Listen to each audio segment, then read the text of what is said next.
Hi friends, welcome to my channel. నేను జ్యోతి.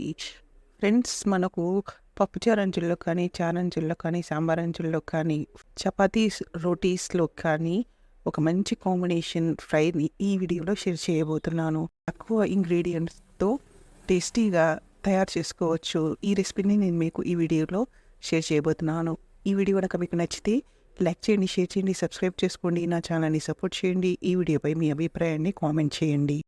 ఇందుకోసం ముందుగా స్టవ్ ఆన్ చేసుకుని ఒక కడాయి కానీ గిన్నెని కానీ పెట్టుకుని దీంట్లోకి సగం వరకు నీళ్ళని పోసుకోవాలి. ఈ నీళ్ళలోకి ఒక హాఫ్ టీ స్పూన్ వరకు ఉప్పును వేసుకోవాలి. ఈ నీటిని కొంచెం మరిగించి కాలీఫ్లవర్ని చిన్న చిన్న ముక్కలుగా ముందే కట్ చేసి పెట్టుకోవాలి. ఇలా కట్ చేసి పెట్టుకున్న కాలీఫ్లవర్ ముక్కలను నీరు కొంచెం మరిగిన తర్వాత ఇందులో వేసేసుకోవాలి.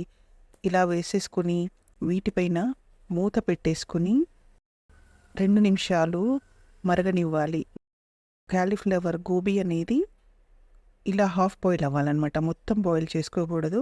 ఇలా హాఫ్ బాయిల్ అయిన తర్వాత ఒక చెంచాను తీసుకుని ఈ ముక్కలను ఈ వేడి నీటిలోంచి తీసేసి పక్కన పెట్టుకోవాలి. ఇక్కడ నేను కడాయి యూజ్ చేస్తున్నాను. ఈ కడాయి వేడైన తర్వాత తగినంత ఆయిల్ని పోసుకుని ఈ ఆయిల్ని వేడవ్వనివ్వాలి. ఇలా వేడైన తర్వాత హాఫ్ టీ స్పూన్ జీలకర్రను, హాఫ్ టీ స్పూన్ ఆవాలను వేసుకుని చిట్టపటలాడిన తర్వాత ఒక పెద్ద ఉల్లిపాయను ముక్కలుగా కట్ చేసుకుని వేసుకోవాలి.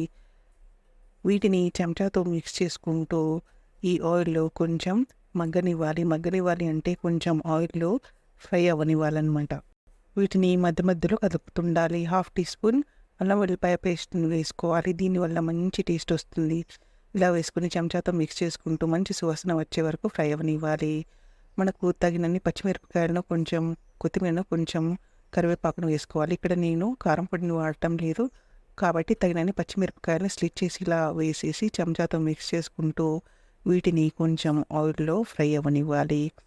ఇలా కొంచెం ఫ్రై అయిన తర్వాత 1/4 టీ స్పూన్ పసుపును వేసుకోవాలి.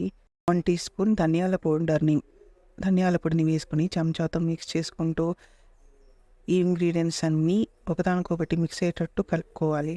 ఇందాక ఉడికించి పెట్టుకున్న కాలీఫ్లవర్ గోబీ ముక్కలను ఇందులోకి వేసేసుకోవాలి.